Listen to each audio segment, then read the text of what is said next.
देखो सत्संगत अधिकारी, जिन्हें सत्संग से प्रेम है, जिन्हें भगवान की कथा पर विश्वास है, उनको भक्ति प्राप्त होती। और अगर आपका मन इधर उधर चलायमान बना रहा तो भागवत कथा में बैठने से कोई लाभ नहीं प्राप्त होता है।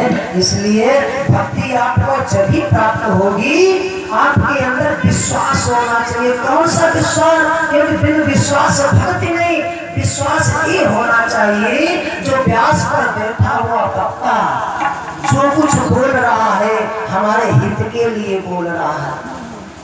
मेरे भक्तों, ऐसा अगर भाव बन गया, आत्मा से परमात्मा का मिलन हो जाएगा और भक्ति आपको भागवत सुनने से प्राप्त। राम राम सब कोई कहे, ठग ठाकुर और चोर, और बिना प्रेम रीझत नहीं तुलसी नंद किशोर। कहने का भाव तो अलग अलग लोगों का होता है, और जब तक परमात्मा के चरणों में हमारा प्रेम विशेष नहीं होगा तब तक हमें कुछ प्राप्त होने वाला नहीं है। पहला अक्षर है भागवत का। देखो ये भागवत में 4 अक्षरों में बहुत कुछ छिपा हुआ। भागवत एक पाठशाला है, भागवत एक पाठशाला है। कैसी पाठशाला? भागवत सिखाने के लिए, आप लोगों को भागवत सीखने के लिए कुछ आप लोग आते हैं भागवत में। क्यों? भागवत सिखाती है मनुष्य को कैसे मनुष्य का जीवन सुफल होगा, ये भागवत सिखाती है। बतलाया भी गया, आप लोगों ने पढ़ा भी होगा।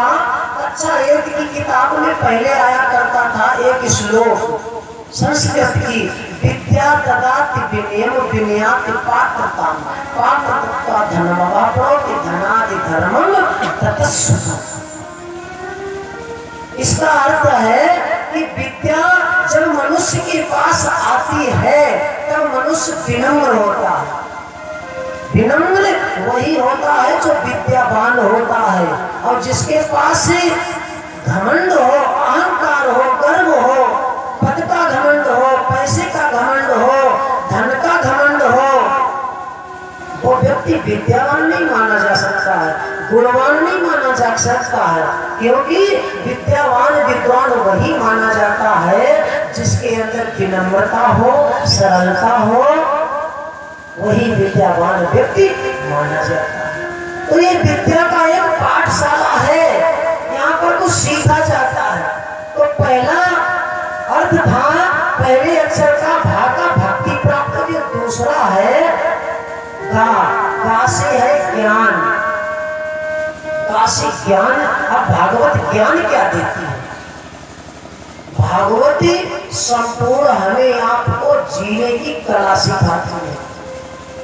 अब ज्ञान के माध्यम से आपको मैं थोड़े दृष्टांत के भाव से बतला रहा हूं। ज्ञान भागवत क्या देती है? ये भागवत में ही सुनने को मिलेगा। जिसे हमारे 4 युग हैं, 4 युग हैं, सतयुग, त्रेता, द्वापर, कलयुग।